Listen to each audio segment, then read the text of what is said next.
The purpose of this presentation is to help you know how you can support your child if you think they might be falling behind in their academics. We want you to know we are here to help support you and your child so that they can be successful. The first thing to look for is warning signs. How will you know if your child needs extra help? You can look for things like below grade level assessment scores, a drop in grades, or poor grades, and you can check in Infinite Campus to see if they're missing assignments. One thing to keep in mind is that C is average. We know a lot of students and parents like to have all A's and B's, but C is considered average. So when we're thinking about poor grades, we're thinking about grades below a C. Some physical signs you might look for are headaches, stomach aches, being tired all the time, if those are new symptoms for your child. Some emotional signs would be avoiding homework or schoolwork, and then frequent frustration, anxiety, or negative emotions that might be tied to their schoolwork. So, again, those are things to look for if they're new signs for your child. So, the statewide framework is called MTSS, or a multi-tiered system of support. And what we do is we layer help for your child.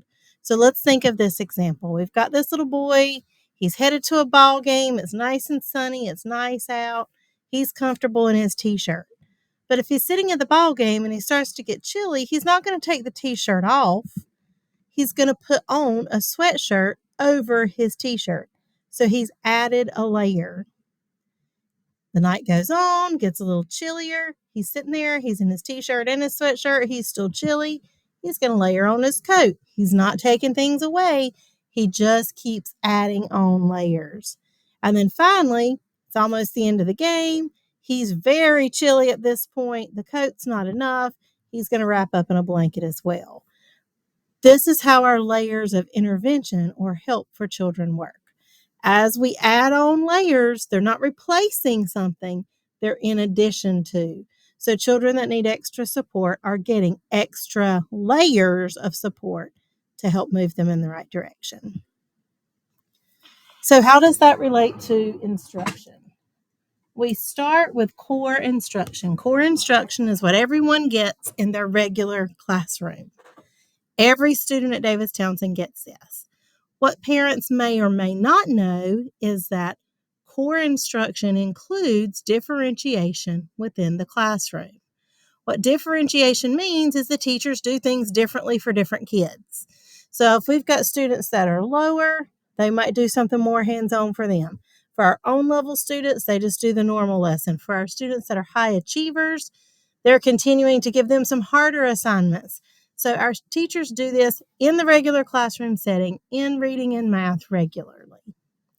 But if that's not enough for your child to make the progress that they should, then what we can do is we can start layering on some help. The first layer of help is called supplemental intervention, and some of our kids need this. The classroom core instruction and the classroom differentiation just isn't enough. They need some more. So they get that first layer of supplemental. If that's still not enough, then we add another layer, which is called intensive intervention. We have a few students who need this. So how do we decide here at school who gets what help? We just want you to feel confident in knowing that we are looking at your child and every child in this school to determine who gets the extra help. So our grade level teams sit down, and after they give assessments, we rank every child on the grade level from highest to lowest, and we look at what do they need. So we look at our above grade level students and we decide, okay, what can we do to keep pushing them towards the next grade level, to challenge them? We look at our own level students. What do they need to keep growing and moving in the right direction? We look at our below benchmark students, which you can see are yellow on this chart, and we say, okay, they're needing a little something extra. What is that? What can we do? And then we look at our well below benchmark students, and we really drill down to where are their deficits? Where do we need to start to help them build up in order to close their gaps towards reaching grade level proficiency? So let's talk about each of those areas. What if your child is one of those greens or blues? They've got mostly A's and B's, maybe a C here or there on their report card if they're in upper grades. They've got mostly 3s and 4s, maybe some 2s if they're in lower grades, but pretty much they're performing on grade level. Then you're all good. Your student can be successful in the regular classroom with that differentiation. Now, that doesn't mean they don't ever struggle with anything. Maybe there's one particular thing in math that they struggle with, or one little particular skill in reading that they struggle with. Then the teacher's going to just serve them in the classroom through that differentiation and get them over that hump. But for the most part, they're doing very well. Then we have our students that might be in the yellow range. Could be average grades, C or above, maybe a D here or there for upper grades, and a mix of 1s, 2s, and 3s for lower grades. They do need a little bit extra, so what we do is we make sure that they're getting that core differentiation, and you would know that by receiving a letter that looks similar to this. This just states and puts in writing that the student is going to get their regular classroom instruction plus the differentiation in the classroom. And we work closely with teachers to make sure they know how to differentiate and what this student needs. We'll continue to look at their progress every month or every 6 weeks to make sure they're maintaining and moving ahead and to determine the effectiveness of that core differentiated instruction. But if a child isn't doing well, then we might move them to a supplemental plan. So normally we're looking at red students for supplemental and intensive plans. These are our severely below grade level students. D's, some failing grades and upper grades, mostly 1s and lower grades, maybe some 2s. But these students need those layers of support. So we start with the supplemental layer, which could still be in the classroom, but it's an extra time on top of their differentiated core. And if that's not enough, then we can add yet another layer to their instruction. How would you know if this is your child? You would get a letter that looks more like this. It's very specific in telling whether they are tier 2 or tier 3 and tells which areas, it tells what we're going to do with them here at school. So it gives you lots of specific information. This is a student that's getting their regular classroom instruction plus an additional 1 to 2 layers of support. Each layer of support we will run for 10 to 12 weeks. Teachers will do some extra assessments, little short ones along the way to see if your child is responding to that intervention.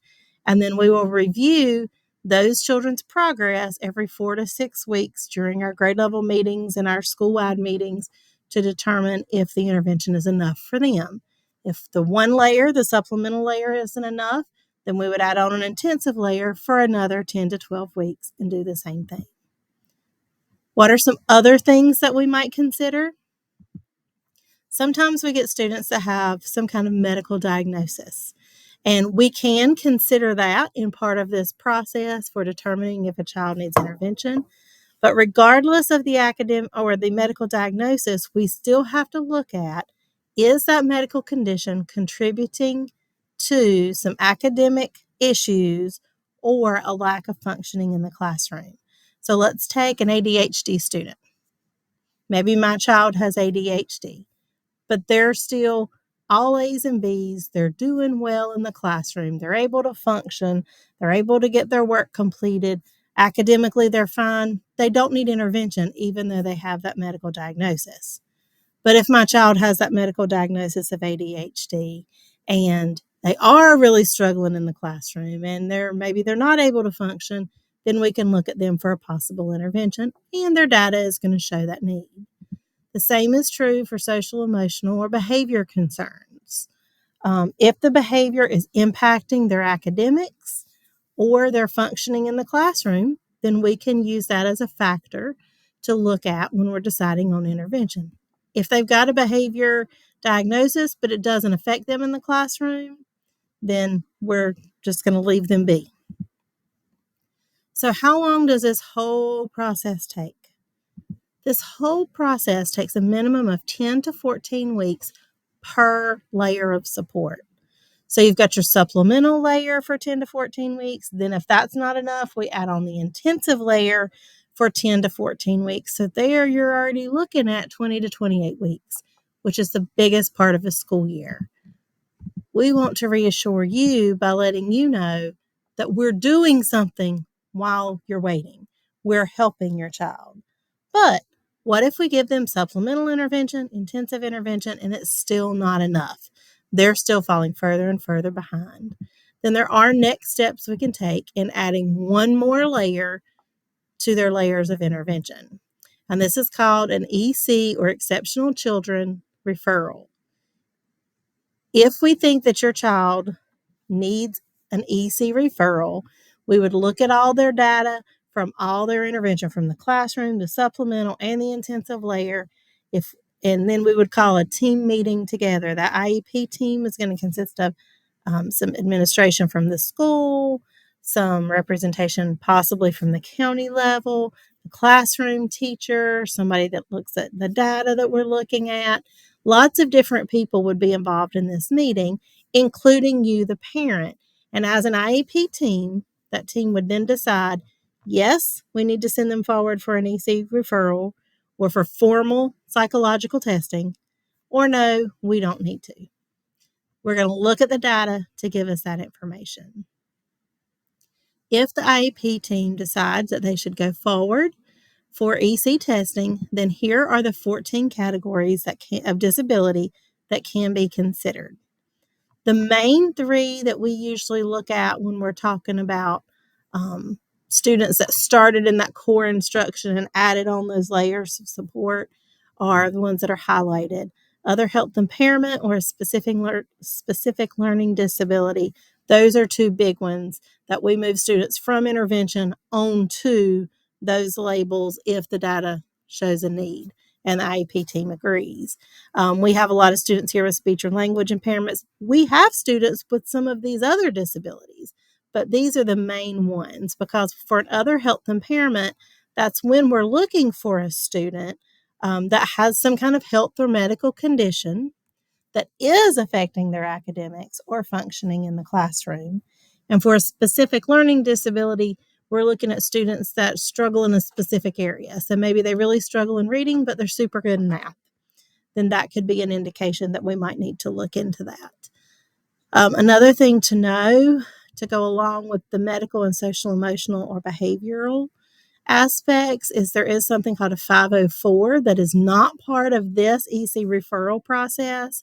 If a child has a medical diagnosis and just needs some accommodations, like for testing or for preferential seating in the classroom, it is a little bit less formal, but more formal than just intervention. And our school counselor is in charge of that. If we're looking at an EC, or Exceptional Children's Referral, then that's going through our EC teachers. So if we add on an EC referral, we've got all those layers of intervention plus the 90-day timeline. We're looking at 28 to 36 weeks possibly, which is a whole school year. But again, we want to reassure you, it's not that we're doing nothing during that time. Your child, if need be, is still getting all those layers of support even while we're waiting for the testing process to happen. So what we ask from you is be patient.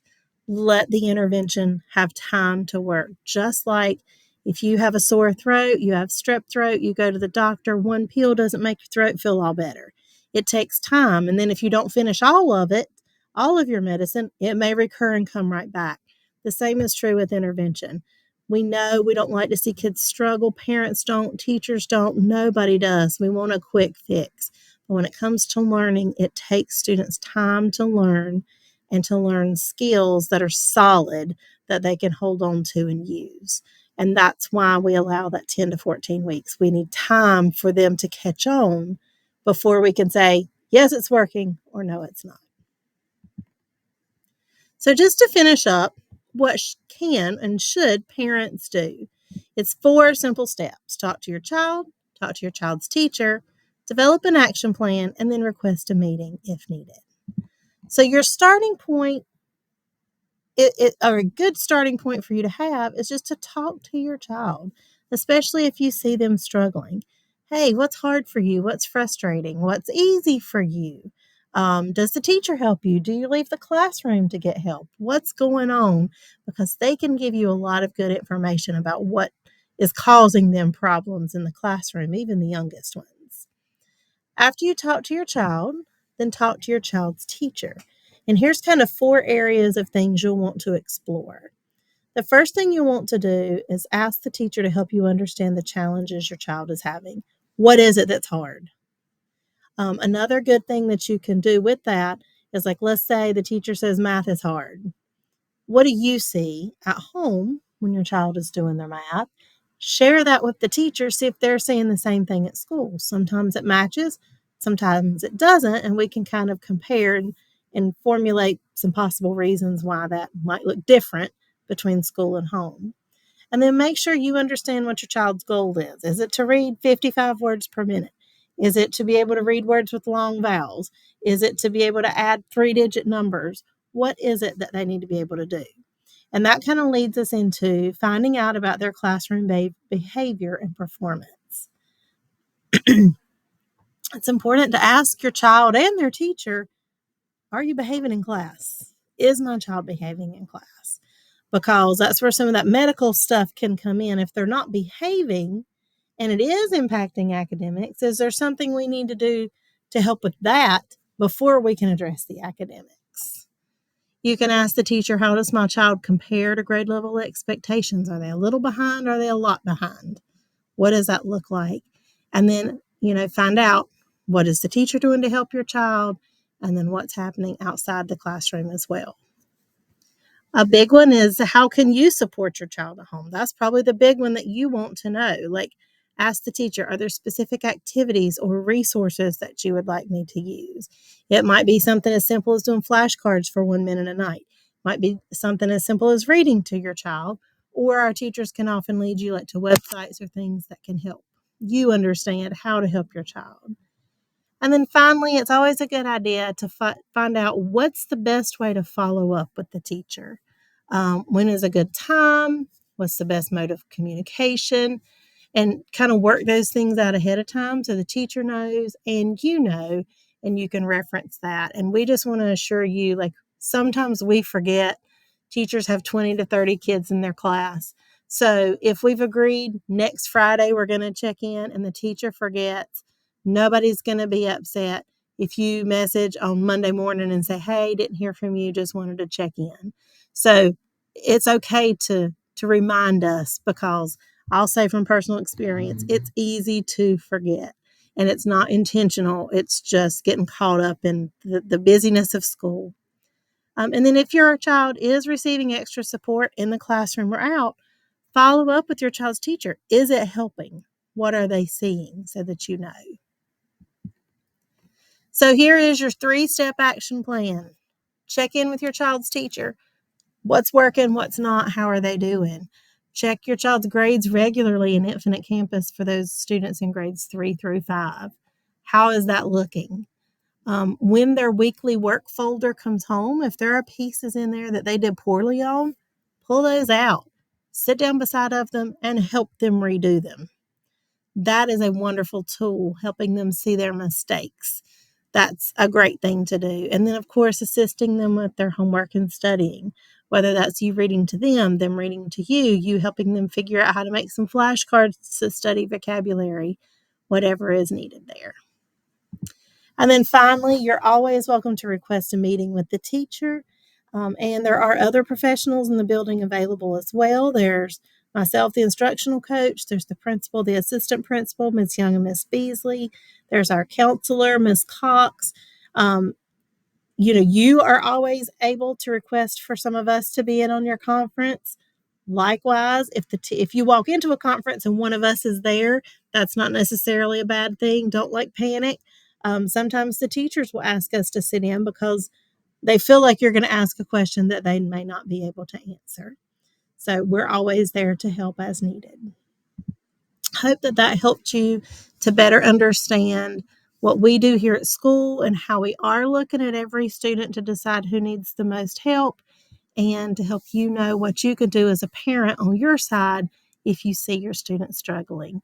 If you have any questions or concerns, excuse me, you're always able to reach out to your child's teacher via Class Dojo or to any of those people that I just mentioned on the last slide if you need further information.